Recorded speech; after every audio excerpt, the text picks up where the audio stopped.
But what if I told you there was a way in which you could pay rent and own the house eventually without even having to pay any down payment?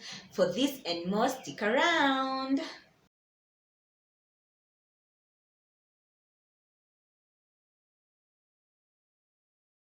Hi guys, welcome back to my channel. If you're new here, my name is Property Sue. I do videos on real estate. Today we are going to be talking about the rent to own option. Before we move on, I want to tell you that the rent to own model in Kenya is very similar to the mortgage model. The only difference is that one, developers with such projects have their own financiers who will lend you the money you need at a lower interest rate. And two, the down payments vary for the rent to own model according to developers and according to the plans they have for you and according to the time in which you are willing to repay the loan. So that is how the rent to own model differs from the mortgage model.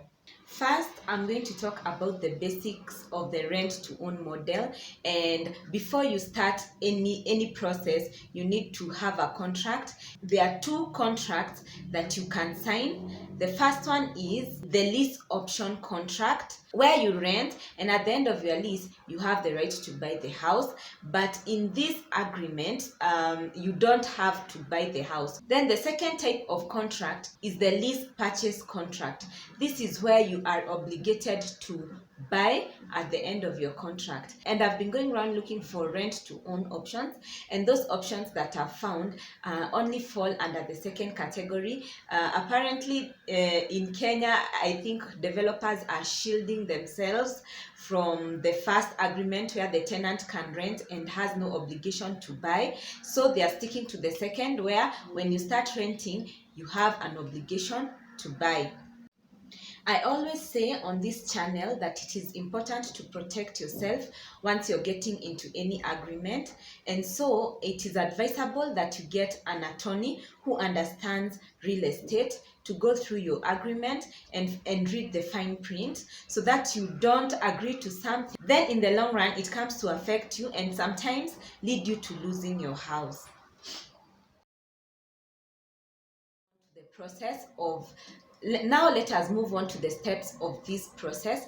The first step is to pay option money or option fees, which many times you'll find being called down payment. The second step after you pay your option money is to start paying the monthly installments you are required to, and these monthly installments are usually paid as soon as you commit your down payment or option money. And this is why I advise that people interested in such projects should physically visit the sites for advice. And today I have two projects. The first project is Green Zone, and if you have not watched a video of Green Zone, it's up here.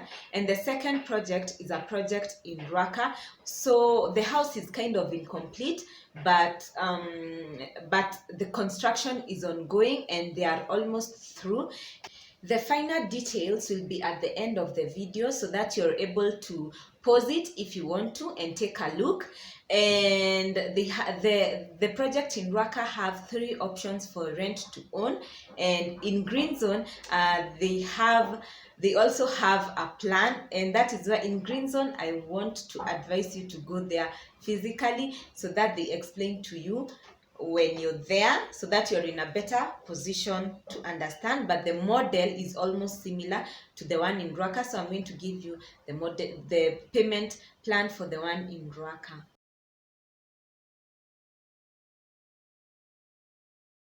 The advantages of renting to own, obviously the first one is that you get to lock in and buy it at a lower price than the price which the house will eventually be worth. Like now, those ones I'm telling you that are not complete will not be worth the same amount they are now, so they will have appreciated. So that is one advantage. Number two is that you get to build equity as you go. Because of the monthly payments you're making, this goes to your final purchase fee. Unlike renting, where you just pay rent and never get to eventually own, renting to own involves paying money which will count in the end.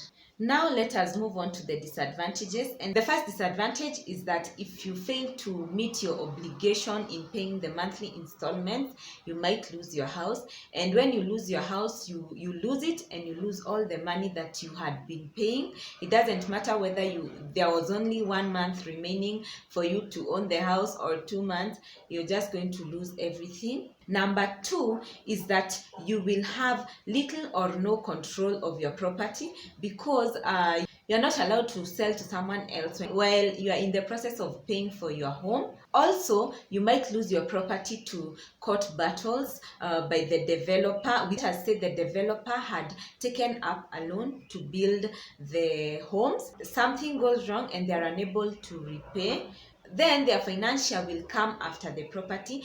So for cases like this, it is important to ensure that the contract you're signing covers you on such, and always have your contract. Don't throw it away. Always have your contract just in case. You never know, until the day you have finished paying for your home, until the day you get your title.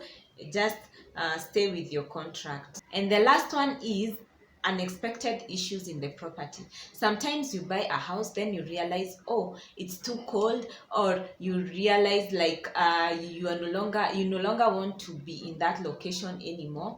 But since you have made a commitment, you must follow through with the commitment, and yes, you must continue paying to own your home unless you want to lose it. So that has been it for today. Thank you for watching, and I'm going to drop a pin of that location in the description, so that if you want to go there, you can always visit by yourself and get everything explained to you.